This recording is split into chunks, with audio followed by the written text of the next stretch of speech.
এবারে আমরা 11th টাস্কে চলে যাব। আমরা অলরেডি এতক্ষণে পুরো কিগুলা মিডল কি, আপার কি এবং লোয়ার কি আমরা শিখে ফেলেছি।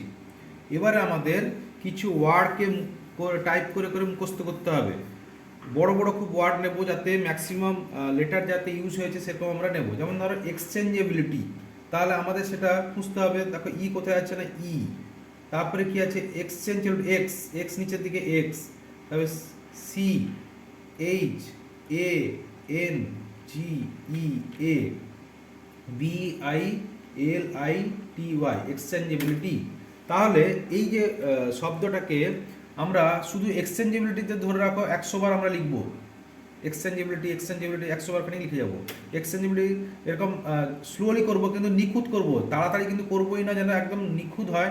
নিখুঁত হলে কিন্তু স্পিড কিন্তু অটোমেটিকই চলে আসবে। সঠিক করলেই স্পিড চলে আসে, স্পিড তোমাকে করতে হবে না।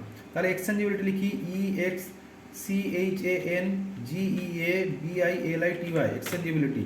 ঠিক তেমনি এরপরে আমরা লিখবো industrialization, I N D U S T R I L I Z A T I O N, industrialization. তারপরে স্পেস দিয়ে দিলাম।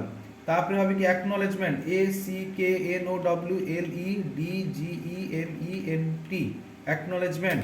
তারপরে হচ্ছে receipt, R E C E I P T, receipt. Consideration, C O N S I D E R A T I O N, consideration. Contribution, C O N T R I B U T I O N, contribution.